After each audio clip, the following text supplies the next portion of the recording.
Hello, this is Daniel. I was trying. You offered me a T-shirt, but I said I'd had my own. So there you go. I think this logo is going to make its way up to one of the blank spots up there. I'm from an organization called Kendra Initiative. I set it up 14 years ago. It's a non-profit organization. We're creating open source software. There's a mission behind it to create an open and distributed marketplace for digital media. And we've been playing with these ideas over the years. And a few years ago, I got some funding, and then I got some more funding from the EU.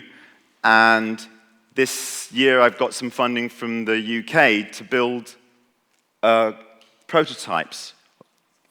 And I want to go into a bit about the motivation, and I'm going to get my watch out. Because time is an essence. Right. There's been a lot of talk here about confusion, about portable data, about interoperability, and what we're kind of seeing out there in the music business, and that's from the low to the high and all the breadth of it, is there's a lot of confusion, a lot of frustration, because there's all these commercial systems and non-commercial systems not necessarily working together. So there's lots of different ways of possibly doing things. And it's not that the music business is bad, it's just that it could be improved upon, and there's a lot of places for it to be improved. And so we've been looking at where are the pain points. There's a lot of people feel that they're not really getting the money that they should be getting for their art. Is anyone earning any money from the music here? Cool, one. Awesome, but it's something. It's like baked beans on your plate or something. So why have I put TCP/IP up there? How can we help confused artists, record labels, to manage their content easier, to track content, if someone samples their content, to have that tracked, to get what is rightfully theirs in terms of remuneration for the music they're selling and for the samples being taken of their tracks, for instance, or media.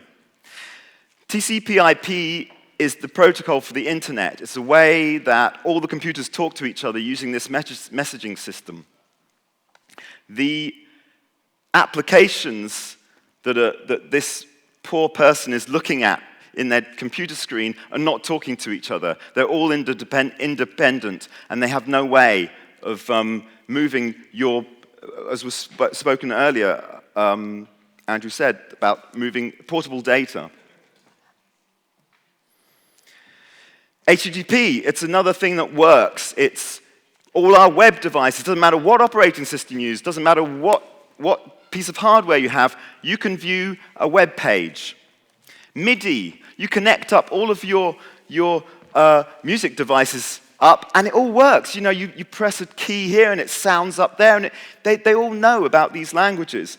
Why can't we do this for music business logic? If I sell a track over there, why can't another service provider, another system or an analysis system over here, why can't it understand that if I play out a track over there on a radio station, why can't that be fed back into another accounting system over there? And it's all fluid. It doesn't happen at the moment. It does in some places to certain degrees, and there are some standards like DDEX, for instance, that does allow you to do this in certain ways, but it isn't ubiquitous, and it doesn't bring total harmony.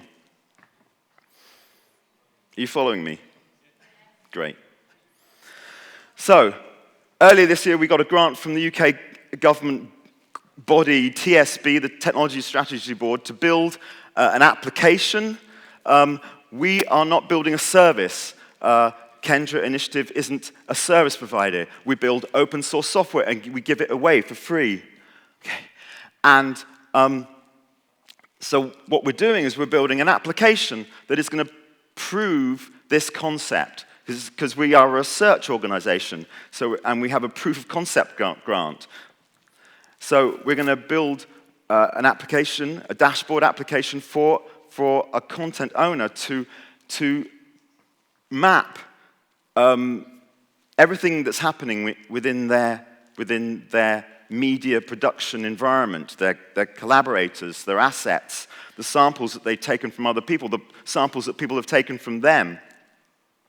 And we're going to have all the rights associated and the credits associated with the tracks and the samples put in. A lot of the times when we use third-party services, how many times have you entered the same data twice? And that's rather ridiculous. When you have the data, it should just be, you should be able to just say it once and then pass it over to your applications should be able to talk to each other. And I know you know this stuff because you use it sometimes where the applications talk to each other and you don't have to, when you log in with Facebook or you log in with Google+, you don't need to put your name in again. You just log in and it works wonderfully. So a lot of services have APIs. They have ways that you can connect. So what we want to produce is a hub that allows you to connect into lots of different service providers because they expose the mechanics of how we can do that.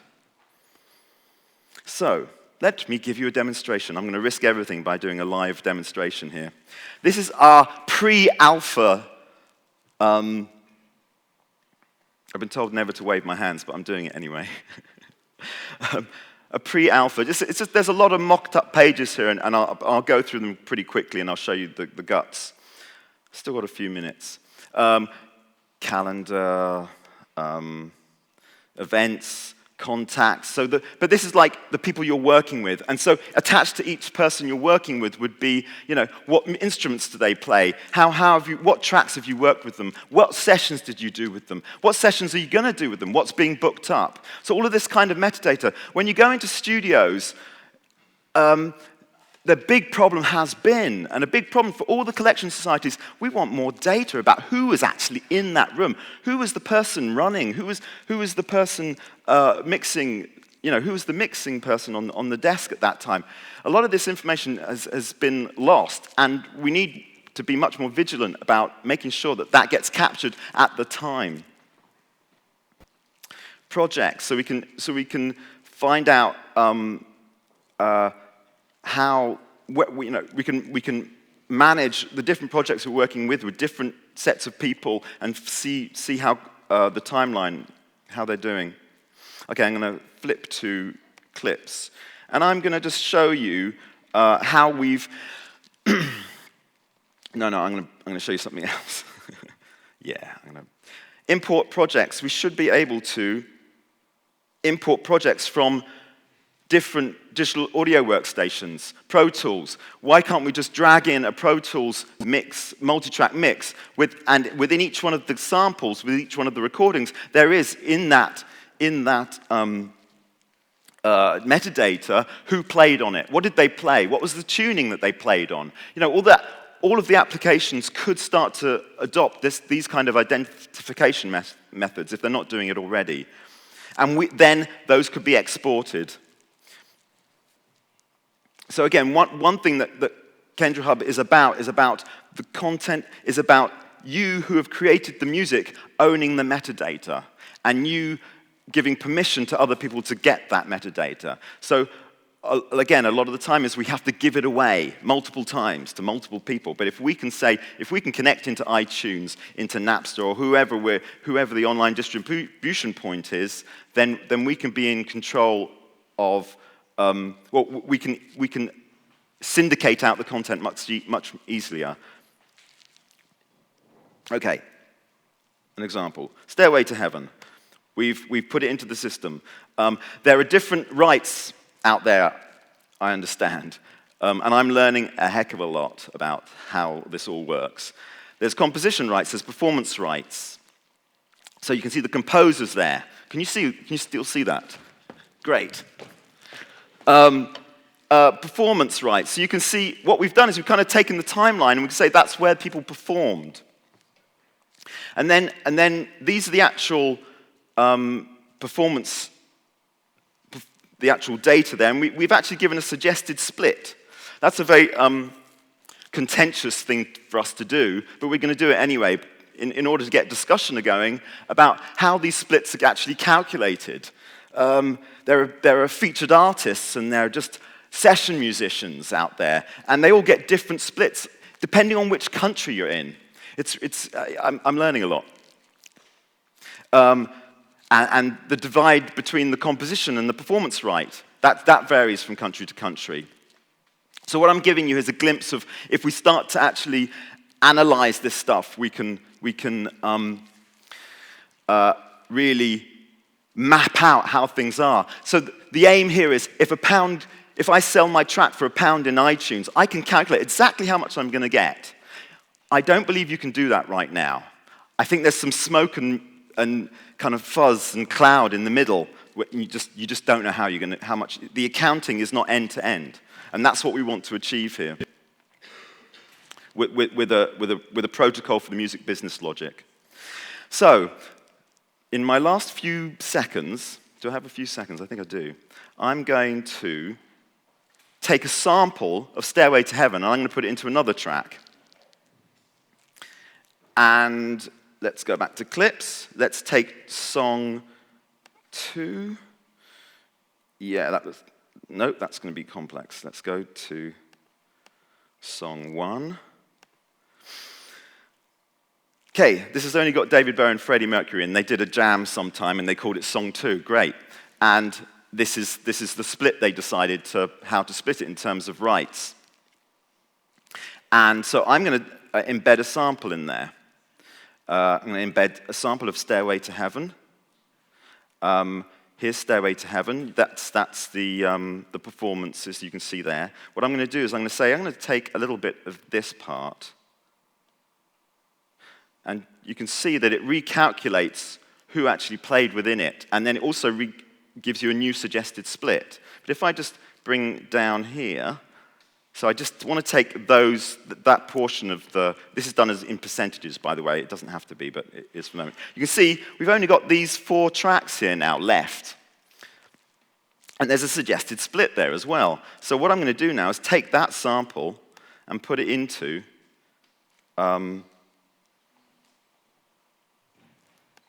I'm going to say here's a target usage, and I'm going to put that into song 1. And now song 1 contains a sample of Stairway to Heaven, and you can see all of those, what we're calling legal entities, are now taking a cut of, if someone sells song 1, they actually get a cut of it. And we can do nested samples from samples. So you can actually start to account in a very, very deep way where your music has been used and played. And what we'd like to do is then support the kind of activities that are going on in the previous conversations that you've heard this evening, with technologies that really do say, when you use my sample, then give us credit for it, and let's negotiate what the remuneration. If you're going to make money from it, I think it's fair that I make money too. And we can really track this, and we can track it if it's played out on a radio station. And at the moment, that doesn't happen ubiquitously. It happens sporadically around the world, and I'm just finding out how we need to really be structured about this and make it happen. So go to kendra.org, sign up, email me, daniel@kendra.org.uk, and start a conversation. And we're funded until the middle of next year, and you're going to have to kick me off. I'm going to have to kick you off. Daniel, thank you so much.